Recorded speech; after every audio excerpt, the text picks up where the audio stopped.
Welcome to Stump the Pastor. Today's question comes from Tim, who lives in Montgomery.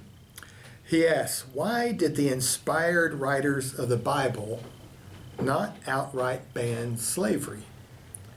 Regular folks, he notes, might not have known enough, but did their inspiration fail? Well, Tim's question hits on an important topic about how inspiration functions. How it functions within Christianity and indeed all religious traditions. Inspiration is what initially sets a religious movement apart from its contemporaries. Something about its message, its leadership, the challenge to common assumptions, the courage, something about that offers a new vision on what the world could be like, what God is like, how human beings can live together more effectively. All of these and other inspirations have changed the world time and again. But inspiration is not just a religious phenomenon. We see this when innovation like the wheel or the internet revolutionized how we live in the world. We see it in social movements like those that challenge old prejudices that privilege some and denied privilege to others. I find each moment of inspiration to be a gift from God, whether the inspiration is secular or spiritual, because inspiration is a gift of grace. We can't make it happen on our timeline, and we can't control its impact on our world.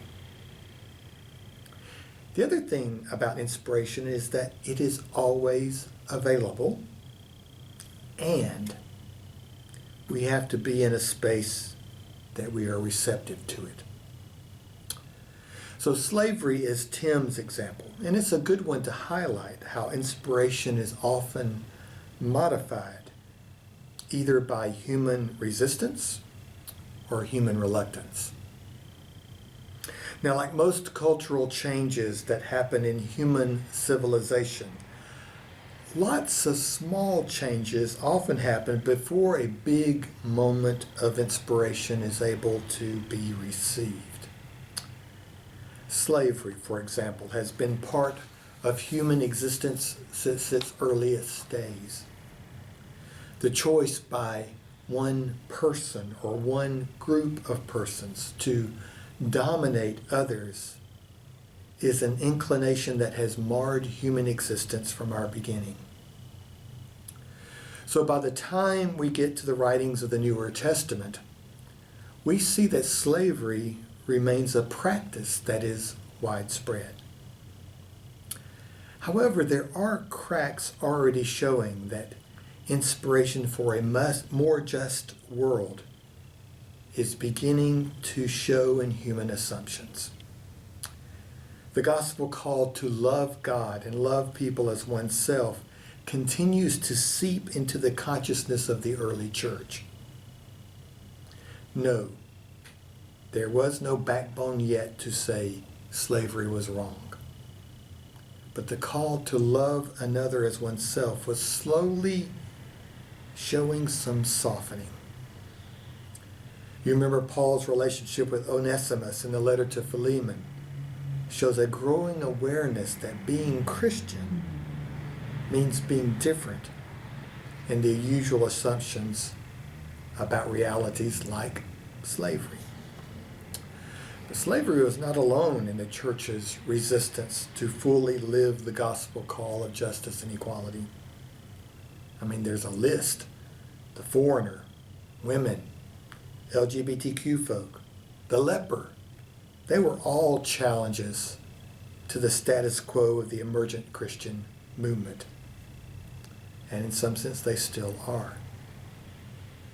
Inspiration continues to call out prophetic voices that challenge these assumptions.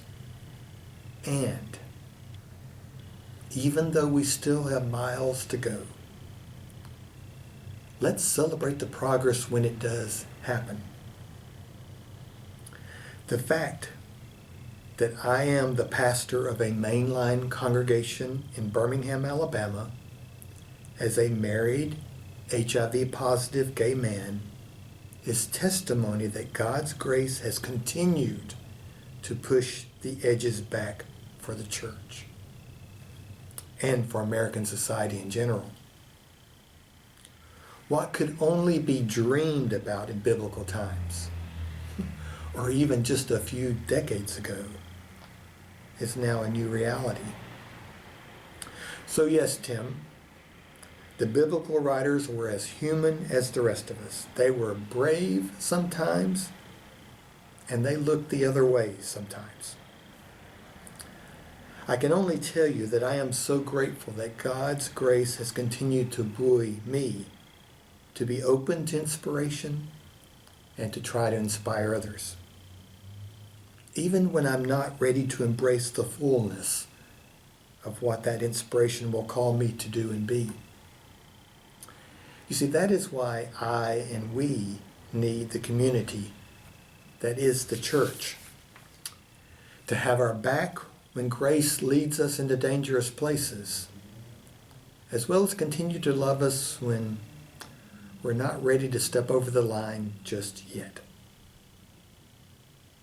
I hope this helps us to see that the biblical writers are a lot like you and I as well.